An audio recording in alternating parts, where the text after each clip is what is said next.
ኢትዮጵያ በግልባጭ እንድታውቀው የተደረገው የትራምፕ የህዳሴ ግድብ ድርድር ጥሪ ደብዳቤ።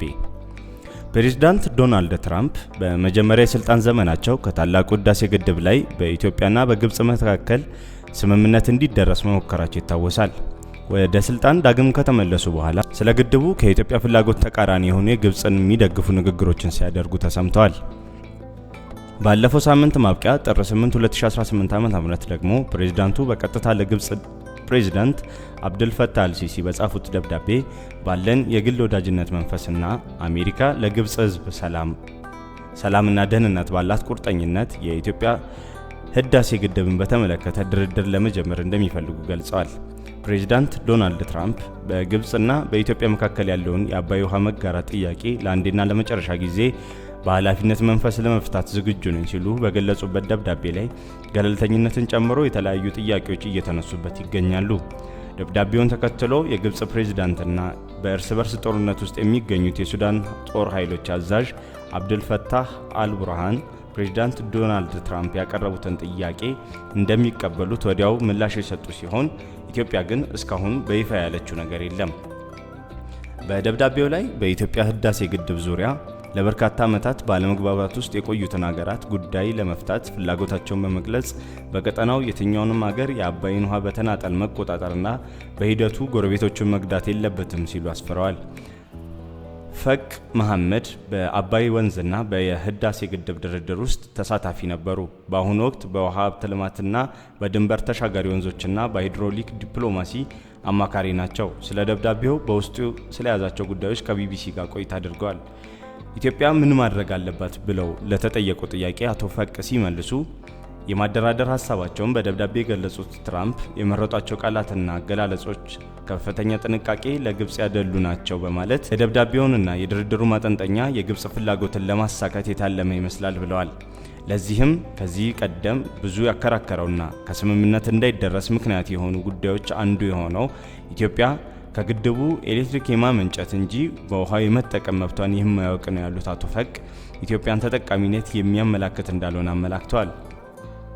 ሱዳንና ግብጽ በአባይ ውሃ በጣሙን ስለሚያስፈልጋቸው በተለይ ድርቅ በሚሆንበት ጊዜ ኢትዮጵያ ውሃውን መልቀቅ እንዳለባት የሚያመላክት መልእክት ከደብዳቤ ውስጥ አለ። በትራምፕ የመጀመሪያ የስልጣን ዘመን አሜሪካና የዓለም ባንክ በአሸማጋይነት ለተከታታይ ድርድሮች መደረጋቸው ይታወሳል። ነገር ግን ከስምምነት ተደርሶ ይፈረማል የተባለለት በመጨረሻው ሰዓት ኢትዮጵያ አልፈርምም በማለቷ ጉዳዩ በእንጥልጥል ቀርቷል። ኢትዮጵያ ከ6 ዓመታት በፊት የቀረበውን ስምምነት ሳትቀበል የቀረበችው ወደፊት በአባይ ውሃ የመጠቀም መብቷን ስለሚነፍግ ነው ሲሉ አቶ ፈቅ ያስታውሳሉ። አሁንም ወደ ድርድር ከተገባ ግብጽ እና ሱዳን በተደጋጋሚ ሲጠይቁት የነበረውን አስገዳጅ ስምምነት እንዲፈረም አሁንም መጠየቃቸውን እንደማይቀር ያምናሉ። ዶናልድ ትራምፕም ቢሆኑ ያ የስምምነት ሰነድ አሁንም ቀርቦ እንዲፈረም መጠየቃቸው አይቀርም። ከ2019 እስከ 2020 ድረስ ግብጽ፣ ኢትዮጵያና ሱዳን አሜሪካና የዓለም ባንክ በመጀመሪያ በታዛሚነት በኋላም በአደራዳሪነት ገብተው ያረቀቁት የስምምነት ሰነድ አሁንም ሊቀርብ ይችላል።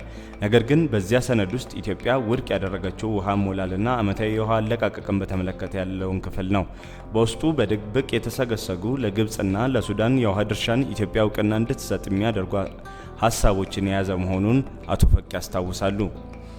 አጣብቂኝ አማራጮች አሜሪካና የዓለም ባንክ ሲያደርጉት የነበረውን ጥረት የቀረበውን ስምምነት ሰነድ ኢትዮጵያ ጥቅሜን የሚያስጠብቅ አይደለም ብላ ወጥታ ትራምፕ በምርጫ ተሸንፈው ከዋይት ሃውስ ከተሰናበቱ በኋላ በአሜሪካ ህብረትና በዩናይትድ አረብ ኤሚሬትስ አማካኝነት ሌላ ዙር ሙከራ ቢደረግም ለፍሬ ሳይበቃ ቀርቷል።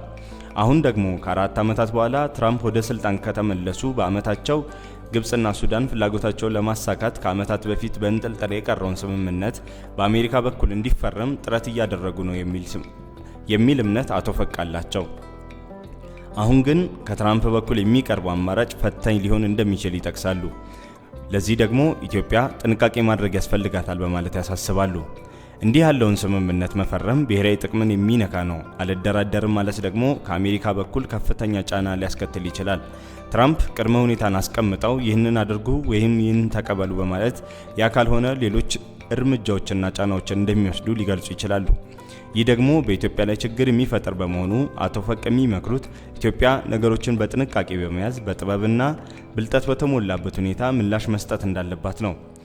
በሁለቱም በኩል ኢትዮጵያ አጣብቀኝ ውስጥ ነው ያለችው። ምክንያቱም ስምምነቱን ብትቀበል የራሱ ችግር አለው፣ አልደራደርም ማለት የራሱ ችግር አለው በማለት ትራምፕ ባሉት መሰረት ድርድሩ የሚካሄድ ከሆነ ኢትዮጵያ አጣብቂኝ አማራጮች ውስጥ ልትሆን እንደምትችል አመላክተዋል። በድርድሩ ኢትዮጵያ ፍላጎቷን እንዴት ማሳካት ትችላለች? ትራምፕ ከመነሻው ለግብጽ ፍላጎት ያደላ ደብዳቤ መጻፋቸው እንዲሁም ከዓመታት በፊት የመሩት ድርድርም እንዲሁ በኢትዮጵያ ተቀባይነት አለማግኘቱን በመጥቀስ አሁንም ምን አይነት ሀሳብ እንደሚቀርብ ይታወቃል ይላሉ አቶ ፈቅ። ትራምፕ ሁኔታው የታወቀ ነው፣ ቅድመ ሁኔታን በማስቀመጥ ይህንን ተቀበሉ፣ ካልሆነ ይህንን አደርጋለሁ ነው የሚሉት። ስለዚህ መደረግ ያለበት ትራምፕን አስቆጥቶ ወደ ፍጥጫ ሳይገባ የድርድሩን አቅጣጫ ማስቀየር ቢቻል የተመረጠ ነው ሲሉ ይመክራሉ። አቶ ፈቅ ይህንን በምሳሌ ሲያስረዱ ትራምፕ በደብዳቤያቸው ላይ የውሃ ድርሻ የሚል ነገር ስለጠቀሱ የውሃ ክፍፍል ጉዳይን ያነሳል። ስለዚህ ክፍፍሉ በተፋሰሱ 11 ሀገራት መካከል እንዲካሄድ ግፊት በማድረግ ኢትዮጵያ ጉዳዩን በሚጠቅማት መንገድ ልትመራው ትችላለች። ሌላው ያነሱት ነገር የኤሌክትሪክ ኃይል ንግድ አቅርቦትን ነው። ለዚህም በአውሮፓውያኑ 2015 በኢትዮጵያ በሱዳንና በግብጽ መሪዎች መካከል የተፈረመው የመርሆች መግለጫ ስምምነት ላይ ግብጽና ሱዳን ከግድቡ የሚመነጨውን ኃይል መግዛት ቅድሚያ ይሰጣቸዋል ይላል።